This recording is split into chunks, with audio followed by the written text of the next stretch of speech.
Good morning, students. Here is your next question, and which is very important in this chapter. Draw a character sketch of Gobind Singh. Gobind Singh was a gatekeeper at Englandia. As earlier, he was a war service in 1914 to 18. He was an uneducated and simple man. Uneducated है, simple man हैगा वो. Gobind Singh loved his job. He was duty conscious in his khaki uniform and bright band across his shoulder. He with a stick in his hand sat down on a stool at the entrance of the office. ਹੁਣ ਕੀ ਹੈ ਵੀ ਉਹ ਇਹ ਸਾਰੀ ਉਹਦੀ attire ਬਾਰੇ ਦੱਸਿਆ ਕਿ ਤੁਸੀਂ ਨਾ ਆਪਣੇ ਰੀਡ ਕਰ ਸਕਦੇ ਹੋ ਇਨ ਅ ਸਿੰਪਲ ਲੈਂਗੁਏਜ ਯੂਜ਼ ਕੀਤੀ ਗਈ ਆਪਣੇ ਦੁਆਰਾ ਇੱਥੇ. ਤੁਸੀਂ ਆਪਣੀ ਰਾਈਟਿੰਗ ਵੀ ਯੂਜ਼ ਕਰ ਸਕਦੇ ਹੋ ਇਸ ਕੁਐਸਚਨ ਦੇ ਵਿੱਚ, ਐਨੀ ਕੁਐਸਚਨ ਦੇ ਵਿੱਚ. Van his ਚੀਫ's car pulled up at the gate, ਜਦੋਂ ਮਤਲਬ ਉਹਦੀ ਚੀਫ ਦੀ ਕਾਰ ਆਉਂਦੀ ਹੈ, he stood in attention and gave a military salute. At the end of the day, he awaited the footsteps of the general manager coming and stood in attention. He spent 25 years of his sincere service. After his retirement, Gobind Singh made a new discovery about himself. He was an excellent artist. He could make fascinating models out of clay and wood dust. The discovery came suddenly when one day a child in the neighborhood brought to him a little doll for repair. ਉਹਨੇ ਕੀ ਇੱਕ Discovery ਕੀਤੀ, ਕਲੇ ਔਰ wood dust ਨਾਲ ਮਤਲਬ ਉਹਨੇ models ਬਣਾਉਣੇ start ਕਰਤੇ. ਇੱਕ ਦਿਨ ਕੀ ਸੀ ਵੀ ਇੱਕ ਬੱਚੀ ਉਸ ਕੋਲ ਆਈ, ਉਹਨੇ ਇੱਕ ਲਿਟਲ ਡੋਲ ਕਾਹਦੇ ਲਈ ਰਿਪੇਅਰ ਕਰਨ ਲਈ ਰੱਖੀ ਹੋਈ ਸੀ. He not only repaired it but made a few thing of it. ਉਹਨੇ ਇੱਕ ਰਿਪੇਅਰ ਨਹੀਂ ਕੀਤਾ, ਉਹਨੇ ਕੁਛ ਨਵਾਂ ਕ੍ਰੀਏਟ ਕਰਤਾ. The discovery pleased him so much that he was very soon become absorbed in it.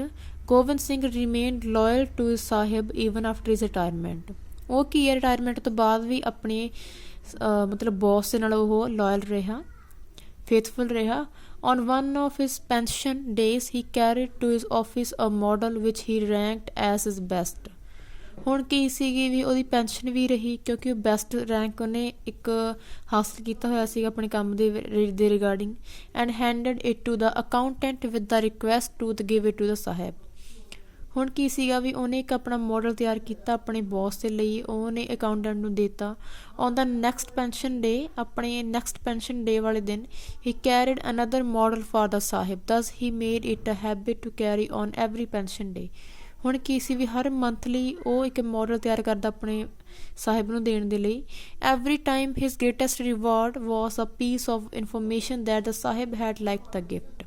Gobind Singh was an extremely simple man. The receipt of a registered letter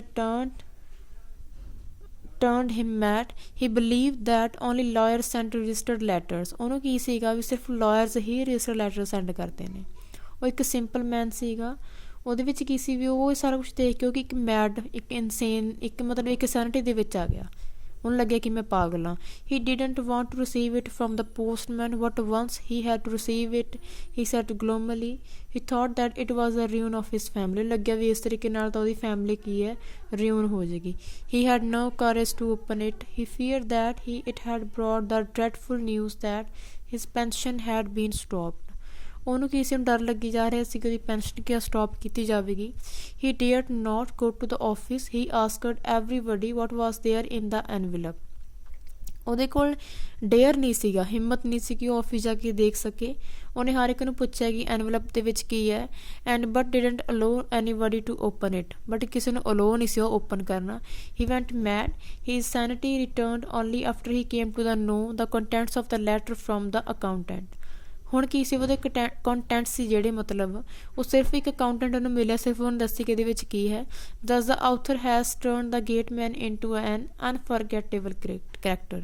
author ਕੀ ਹੈ ਵੀ ਉਹਨੇ ਗੇਟਮੈਨ ਨੂੰ ਇੱਕ ਐਵੇਂ ਦਾ character create ਕਰਤਾ ਵੀ ਆਪਾਂ ਕਦੇ ਵੀ ਗੋਬਿੰਦ ਸਿੰਘ ਨੂੰ ਆਪਣੇ ਮਾਈਂਡ ਦੇ ਵਿੱਚ ਆਪਾਂ ਉਹਨੂੰ ਫਰਗੈਟ ਨਹੀਂ ਕਰ ਸਕਦੇ. ਠੀਕ ਹੈ, ਤੁਸੀਂ ਸ਼ਾਰਟ ਕੁਐਸਚਨ ਸਾਰੇ ਯਾਦ ਕਰੋਗੇ ਔਰ ਤੁਸੀਂ ਇੱਕ ਲੌਂਗ ਕੁਐਸਚਨ ਯਾਦ ਕਰੋਗੇ. Thanks, have a nice day.